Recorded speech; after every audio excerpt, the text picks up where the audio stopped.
कोई भी पूरे देश में कोई ये हेडलाइन बना सके कि 62 लाख करोड़ का घोटाला, 62,000 करोड़ का घोटाला, उसमें कितने जीरो हैं, ये सब अब पूछा नहीं जा सकता। क्योंकि अगर आज आप ये चला दें या कल आप छाप दें तो कल या परसों तक या तो वो स्टोरी रहेगी या आप रहेंगे, या तो स्टोरी को हटा दिया जाएगा या आपको हटा दिया जाएगा। प्राइम मिनिस्टर ऑफिस हमने बहुत प्रधानमंत्री देखे, आपने देखे, लेकिन ये प्रधानमंत्री का जो कार्यालय है इसमें एक मायावी हिरन है, हिरन जोशी, हिरन जो भी आप मान लीजिए, जो इस देश की पत्रकारिता का अपहरण करके ले जा चुका है।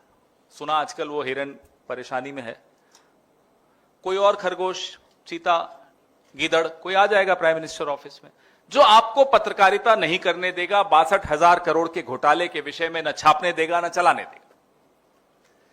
यह बिहार में हुआ है। 1 रुपए में, 1 रुपए प्रति एकड़ में 1050 एकड़ जमीन पीरपैंती में,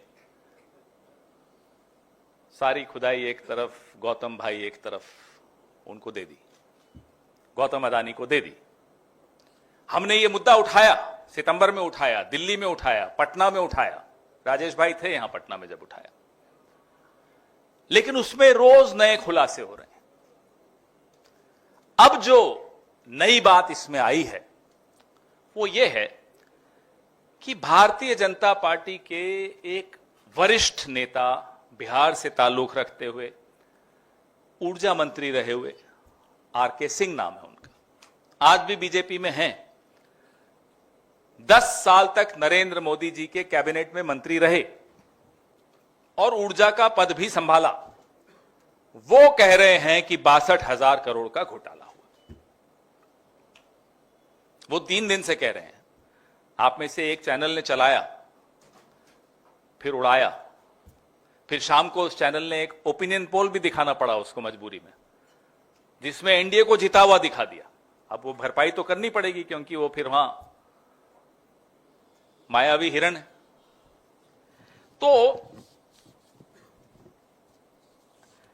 जो पेड़ थे उसकी बात भी हमने की कि कितने लाख पेड़, आम के पेड़, अच्छे सांगवान के पेड़, वो भी काटे गए। अब जब ये घोटाला रोज नई परतें खुल रही हैं अदानी के इस प्रोजेक्ट पे, तो यह भी पता चला आर.के. सिंह के द्वारा कि ये 25 साल के लिए प्रोजेक्ट चलेगा और हर साल गौतम अदानी 25,000 करोड़ कमाएगा। 25 साल ये प्रोजेक्ट चलेगा, गौतम अदानी चलाएगा और हर साल 25,000 करोड़ कमाएगा। आप कैलकुलेशन आप कर लीजिए, ये 62,000 करोड़ से कहीं ज्यादा का घोटाला। मैंने कैलकुलेट भी नहीं किया क्योंकि मेरे मोबाइल पे वो कैलकुलेटर में फिर आता ही नहीं है, इतने ज्यादा हो जाता है। तो अब आपके पास कोई एडवांस कैलकुलेटर हो तो करके देख लीजिएगा। अब ये एक शक्ति नाम की नीति है भारत सरकार की। इस प्रोजेक्ट को गौतम अदानी को दिलवाने के लिए शक्ति नीति में बदलाव किया गया। बदलाव सीधा प्रधानमंत्री के स्तर पर हुआ। यह भी मैं आगे आपके सामने खुलासा करूंगा। नंबर 2, हम लोग जब सरकार में थे, यूपीए जब सरकार में थी, मुझे याद है जयराम रमेश एनवायरमेंट मिनिस्टर थे, पर्यावरण देखते थे, और अप्रूवल इतना कठिन कर दिया था ताकि इस देश की जो धरोहर है, जंगल है, जमीन है, जल है, उसको थोड़ा बचाया जा सके। प्रधानमंत्री नरेंद्र मोदी ने इस परियोजना के लिए, गौतम अदानी के लिए, बिहार के लिए नहीं, इस परियोजना में गौतम अदानी का लाभ कैसे हो, उसके लिए पर्यावरण के जो मानक हैं, जो पैरामीटर्स हैं, जो नियम हैं, उसमें भी परिवर्तन कर दिया।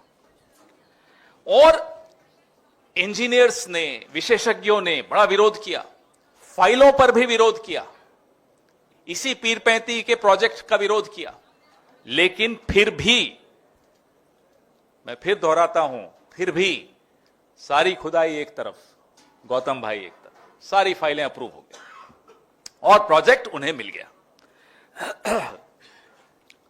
जो प्रदेश के मुख्यमंत्री की स्थिति इन लोगों ने बना के रखी है वो अब सबके सामने है, मुझसे ज्यादा आप लोग जानते हैं, आप रोज देखते हैं। इधर मौर्या में ही मैनिफेस्टो के दिन क्या हुआ आपने देखा, मुंह बंद, बोलने नहीं दिया जाता। हस्ताक्षर फाइलों पे कैसे लिए जाते हैं आप सब जानते हैं। इस प्रदेश में क्या हो रहा है आप सब जानते हैं। तो इस प्रोजेक्ट, इस भ्रष्ट प्रोजेक्ट, इस घोटाले, इस महाघोटाले के विषय में हमारे कुछ सवाल है। क्या ऊर्जा मंत्रालय, भारत सरकार ने बिहार सरकार की फीजिबिलिटी रिपोर्ट को जबरदस्ती संशोधित करवाया और एक सौर परियोजना को थर्मल परियोजना में परिवर्तित कर दिया? ओरिजिनली ये सौर परियोजना थी, दिल्ली से डंडा चला और इसको थर्मल प्रोजेक्ट में परिवर्तित कर दिया। नंबर एक। नंबर दो, क्या इस बदलाव से बिहार के रिन्यूएबल परचेज ऑब्लिगेशन यानी कि आरपीओ पर नकारात्मक असर नहीं पड़ेगा? क्योंकि जो ये आरपीओ होता है इसके कुछ पैमाने होते हैं, इसके कुछ नियम होते हैं, वो सब दरकिनार रखते हुए आपने सौर को थर्मल में कन्वर्ट कर दिया बिना कोल लिंकेज के। ये भी नियमों के खिलाफ है। कोल सप्लाई का कोई लिंकेज नहीं था, उसके बावजूद टैरिफ आधारित बोली प्रक्रिया के तहत यानी कि टीबीसीबी के तहत थर्मल पावर का प्लांट शक्ति नीति के प्रावधान B4, B for Bombay, B for Bihar, B4 के प्रावधान के तहत जारी कर दिया गया। यह भी केंद्र सरकार के दबाव के बाद। और 7 मई, ये तारीख बड़ी ऐतिहासिक है, बड़ी महत्वपूर्ण है, इसलिए आप नोट करिएगा। 7 मई 2025, ये अभी इसी साल कुछ महीनों पहले प्रधानमंत्री की अध्यक्षता में कैबिनेट की एक मीटिंग हुई और शक्ति नीति के प्रावधान B4 को बदल दिया गया। B for Bihar, A for Adani. अब बच्चों को यही सिखाया जाएगा। A for Adani, B for Bihar, C for corruption. ये ABC है इस पूरी परियोजना। B4 को प्रधानमंत्री ने खुद बदला, अपने हस्ताक्षर से बदला, अपनी अध्यक्षता की कैबिनेट मीटिंग से बदला, अपने दोस्त के लिए बदला, गौतम अदानी के लिए बदला। यह संशोधन सीधे सीधे 25 साल के लिए अपने दोस्त को 25,000 करोड़ प्रति वर्ष कमाने देने के लिए बदला गया। बिहार को कुछ नहीं मिलने वाला। आगे बताता हूं क्यों, कैसे। बिहार को इसलिए नहीं कुछ मिलने वाला कि यह बिजली बिहार के उपभोक्ता को लगभग 7 रुपए प्रति यूनिट के दी जाएगी। जमीन बिहार की, पानी बिहार का, सब कुछ बिहार का। त्याग बिहार ने किया, पेड़ बिहार के कटे, ठेका मिला गौतम अदानी को, बिजली मिली आपको 7 रुपए प्रति यूनिट। पड़ोस के उत्तर प्रदेश में चले जाइए, दाम पूछिए। थोड़ा आगे जाइए मध्य प्रदेश में, दाम पूछिए। महाराष्ट्र में जाइए, दाम पूछिए। और फिर बिहार आइए और आप चौंक जाएंगे, 7 रुपए प्रति यूनिट बिहार देगा। आखिर अपराध क्या है बिहार का? जमीन भी बिहार की जाएगी, 1 रुपए में जाएगी, पेड़ भी बिहार के कटेंगे, लाखों पेड़ कटेंगे, सांगवान के पेड़ कटेंगे, आम के पेड़ कटेंगे। मिलेगा क्या? ना आम न गुठली, 7 रुपए में बिजली। क्यों? क्या पाप किया है बिहार ने? हम यह भी जानना चाहते हैं कि बिना कोल लिंकेज के अंतिम रूप दिए टेंडर जारी कर देना क्या किसी नियम का उल्लंघन नहीं है? बिहार सरकार द्वारा कोल लिंकेज के अनुरोध को महीनों तक केंद्र सरकार ने नजरअंदाज किया क्योंकि नीयत में खोट थी। और एक और चौंका देने वाली मैं आपको बात बताता हूं।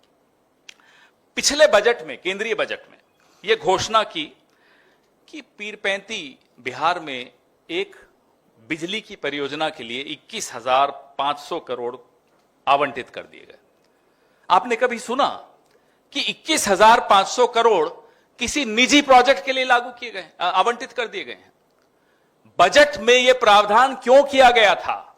जब देना अदानी को था, सरकार को नहीं देना था, जब सरकारी प्रोजेक्ट ही नहीं है, तो केंद्र सरकार के बजट में 21,500 करोड़ इसके लिए आवंटित क्यों किया गया? और आज उस खर्चे को आप किस हेड में दिखा रहे हो, किस मद में दिखा रहे हो? आपकी अकाउंट बुक में आप क्या दिखा रहे हो? क्या गौतम अदानी के प्रोजेक्ट में सरकार ने 21,500 करोड़ खर्च कर दिया? कोई जवाब नहीं मिलेगा, सन्नाटा होगा। इस बीच में पीजीसीएल के इंजीनियरों ने भी बीईआरसी में एक समीक्षा के लिए एक अर्जी लगाई।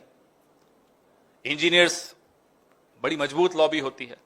अचानक वो अर्जी वापस हो गई। बताइए किसका दबाव था? केंद्र सरकार का दबाव था, किसी उद्योगपति का दबाव था, या उस उद्योगपति ने सरकार के माध्यम से इंजीनियर्स पे दबाव डाल के ये अर्जी वापस ले ली? ये हमारा पांचवां सवाल है। 55 एमजीडी गंगा जल की स्वीकृति के बिना, एक तो मैंने आपको बताया कोल लिंकेज नहीं था, अब मैं आपको दूसरी बात बता रहा हूं कि 55 एमजीडी पानी गंगा का, उसकी स्वीकृति नहीं हुई, उसकी इंतजार भी नहीं करनी पड़ी। थर्मल प्रोजेक्ट का टेंडर जारी हो गया। आप लोगों ने कई टेंडर्स देखे हैं, काफी अनुभवी हैं आप लोग।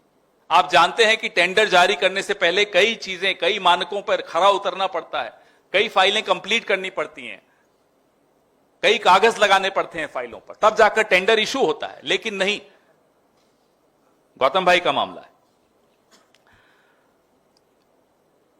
टेंडर जारी करने से पहले बिहार सरकार ने, आप हैरान होंगे, एक के बाद एक घोटाला आज निकल रहा है इसमें, 58.6 करोड़, 58 करोड़ रुपए खर्च कर दिया। अदानी को टेंडर मिलना है, आप सबकी जेब से जो टैक्स का पैसा जाता है वो इस प्रोजेक्ट पे सरकार खर्च कर चुकी है। किसके लिए किया साहब? जब आपको प्राइवेट उद्योगपति को देना है तो आपका पैसा क्यों लिया जा रहा है? हम यह भी जानना चाहते हैं वो क्यों खर्च किया गया, किस मद में आप दिखाएंगे उसको कि कहां गया? वो हेड भी दिखाना पड़ता है, सरकार की अकाउंटिंग सिस्टम होता है। एक और चीज जो हमें अफसरों ने ही बताई, और हम उम्मीद करते हैं जब सरकार बदले तो इस तरह के अफसरों को हम रिवॉर्ड भी कर सकें, जो ईमानदार हैं, जो आज भी संघर्ष कर रहे हैं उद्योगपतियों के खिलाफ, गलत जो नियम तोड़े जा रहे हैं उसके खिलाफ।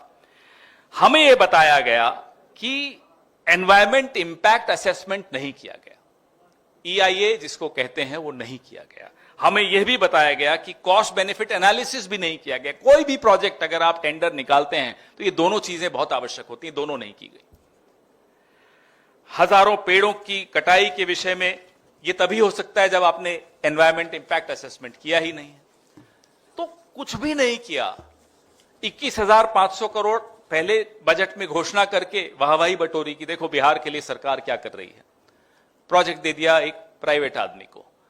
तब भी हमने सोचा शायद बिहार को 2 रुपए 3 रुपए प्रति यूनिट बिजली मिलेगी, बिहार से को 7 रुपए प्रति यूनिट बिजली मिल रही है। बिहार 1050 एकड़ जमीन 1 रुपए में अदानी को दे चुका है। हम जनता की अदालत में यह मामला लेकर आए हैं, आप सबके माध्यम से हम चाहते हैं कि सवाल आप सबसे पूछें कि ये डबल करप्शन सरकार, डबल इंजन तो नहीं है, डबल करप्शन सरकार ने बिहार के हितों पर इतना गंभीर कुठाराघात किया है। और हम ये घोषणा कर रहे हैं, दिल्ली से भी कर चुके हैं, सड़क, संसद, बिहार की विधानसभा में इस मुद्दे को अंत तक ले जाएंगे। बिहार के हितों के साथ कोई समझौता नहीं होने दिया जाएगा। आपके सवाल, क्या माना जाए कि बीजेपी की पॉलिसी से बीजेपी के लोग ही परेशान हैं? कौन है बीजेपी के लोग? जैसे आपने कहा कि आरके सिंह ने जिस तरह से आरोप लगाया पूर्व केंद्रीय राज्य मंत्री ऊर्जा मंत्री ने, बहुत सही कह रहे हैं आप। आरके सिंह जी बीच में 10 साल क्यों भटक गए हमें नहीं मालूम। उससे पहले उन्होंने कई आरोप आरएसएस पर भी लगाए थे, आपको तो याद होगा, मैं उस पर नहीं ज्यादा जाना चाह रहा। लेकिन मैं ये मानता हूं कोई किसी भी पार्टी में हो, कुछ लोगों का जमीर जिंदा होता है, मरता नहीं है, घायल हो जाता है, मरता नहीं है। आरके सिंह जी शायद उन्हीं में से एक है। कांग्रेस के द्वारा जो आरटीआई लाया गया था 2005 में, उसका इस्तेमाल करके सर ये जो जानकारी आप दे रहे हैं उसके जरिए दे रहे हैं या फिर कैसे? काफी हद तक आरटीआई कुछ एक्टिविस्ट ने भी लगाई, उन एक्टिविस्ट ने हमें ये जानकारी दी, कुछ अफसरों ने भी जानकारी दी। आप तो जानते हैं कि सब अफसर एक जैसे नहीं होते, जैसे सब नेता एक जैसे नहीं होते, सब पत्रकार एक जैसे नहीं होते। आप लोगों की आंखों से दिखता है कि पत्रकारिता की आग भभक रही है आपकी आंखों में, तो सब पत्रकार भी एक जैसे नहीं होते। जिस तरह से आरके सिंह ने कहा कि हम सवाल की ऊर्जा मंत्री से, बिहार के ऊर्जा मंत्री से, लेकिन उन्होंने कहा कि सब कुछ ठीक ठाक है। उसके बाद अपने सोर्स से ये जानकारी हासिल की, क्या मानते हैं सब कुछ?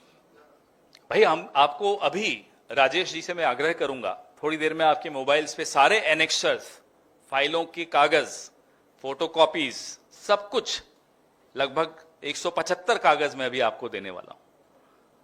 आपको सब मालूम पड़ जाएगा कि ये सारे सरकारी दस्तावेज हैं जिसके माध्यम से, जिसकी बिला पर, जिसकी ताकत पर हम ये आपके सामने रख रहे हैं। चुनाव का पहला चरण खत्म हो गया, उसके बाद आप आज प्रेस कॉन्फ्रेंस करके इस मुद्दे पे जब भी तथ्य आएंगे, हम तो सितंबर से ये मुद्दा उठा रहे हैं, तब तो चुनाव की घोषणा भी नहीं हुई थी, लेकिन ये मुद्दा महत्वपूर्ण है। हम रोज अलग अलग जगह पर ये मुद्दा उठा रहे हैं। जो नए तथ्य आते हैं, नए कागज आते हैं, नई जानकारी मिलती है, आपसे साझा करते हैं। दूसरा सवाल कि कल पहला चरण का मतदान हुआ, कई बूथों पर ये शिकायत आ रही है कि वोट में घपले किए जा रहे हैं, इस पर आप क्या? कल भी इस विषय में आपसे बात की, काफी लोग पकड़े गए, खुद ही ट्वीट कर करके बता रहे हैं साहब हमने यहां वोट किया। उन्हीं लोगों ने 5-6 महीने पहले दिल्ली में वोट किया था। ऐसे कई लोग मिले, हमारे कार्यकर्ताओं को भी मिले, जिनके नाम कट गए, लोकसभा में वोट दिया, कई पीढ़ियों से वोट दे रहे हैं परिवार, और उनके नाम कट गए, ऐसी शिकायतें आई हैं। तो एसआईआर बिहार में पूरी तरह से फेल हो गया है, ये पूरा देश देख रहा है। और हमारे सर्वे में हमने देखा कि कई ऐसे वोटर्स हैं जिनका 3-3 भी नहीं, 3-4 वोटर लिस्ट में नाम है, 3-4 वही मैं आपको कह रहा हूं कि एसआईआर पूरी तरह से ध्वस्त हो चुका है बिहार में, ये पूरा देश देख रहा है। सर, जो केंद्रीय बजट आया था, जब बजट आया था उसको बिहार बजट के नाम से भी बोला गया था मखाना बोर्ड बनेगा। 3 से 4 महीने हो गए, पर इलेक्शन का वेट किया जा रहा है। क्या मखाना बोर्ड बनाने के लिए कुछ इनिशिएट नहीं? भाई ये बोर्ड बना भी दें, अब तो खैर नहीं बना देंगे, अब जब हारेंगे तो ये जहां हारते हैं वहां फिर आंख बंद कर लेते हैं, उस तरफ देखते भी नहीं है। तो अब तो हम ही करेंगे जो करना है, आप निश्चिंत रहिए। इलेक्शन का फर्स्ट फेज हो गया है, बीजेपी ने अभी तक कोई मुख्यमंत्री का चेहरा अनाउंस नहीं किया है, तो क्या बीजेपी की कॉन्स्पिरेसी उन पे अब कुछ भी कर लें, घोषित करें न करें, जब बनना ही नहीं है तो क्या घोषित करेंगे। इनकी नियत में था भी नहीं नीतीश कुमार जी को घोषित करना, नहीं तो कर देते। हमने तो पूरा औपचारिक रूप से सब लोगों ने बैठकर अपना दूल्हा घोषित कर दिया, ये हमारा दूल्हा है महागठबंधन का।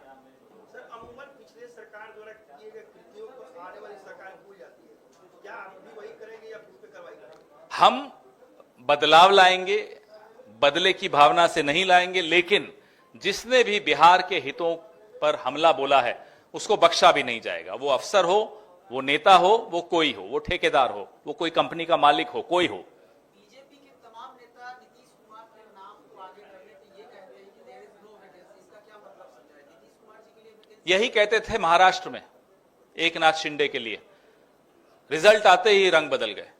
एकनाथ शिंदे जी को बैठा दिया डिप्टी में और अपने देवेंद्र फडणवीस को बना दिया। यानी कहीं ना कहीं वोटर को डायलेमा में रख रहे हैं एसपी को लेकर के। वोटर को कोई आजकल में नहीं डायलेमा में रख रहे हैं, पिछले 5 साल से वोटर को धोखा दे रहे हैं, अभी भी दे रहे हैं। वोटर समझ चुका है। महागठबंधन कहती है बीजेपी भ्रष्टाचार को कम करने के लिए सबसे पहला जो मुझे लगता है, हम सबको लगता है, वो कदम यह है कि आप लोगों की कलम और कैमरा से पहरे हटा देने चाहिए, क्योंकि आप ही हैं जो आईना दिखाते हैं हम सबको जब हम सरकार में होते हैं। पत्रकारिता अगर जिंदा है तो भ्रष्टाचार मर जाता है, पत्रकारिता जब मर जाती है भ्रष्टाचार जीवित हो जाता है। आप देख रहे हैं कैसे हो रहा है। न्यायालय के मंदिरों और न्यायालय एक मंदिर है, उस मंदिर के पुजारी वकील होते हैं, उनके एस्टेट प्रोटेक्शन एक्ट पर आप क्या करेंगे और उनके लिए भी कुछ योजनाएं आप लाएंगे कि नहीं? हम हमारे अपनी पार्टी में खासतौर पे बिहार यूनिट में वकीलों की एक बहुत बड़ी फौज हमारे साथ है। हम उनसे भी सलाह मशविरा करके वकीलों के हित में क्या करना है वह भी हम समय समय पर बात करते रहते हैं।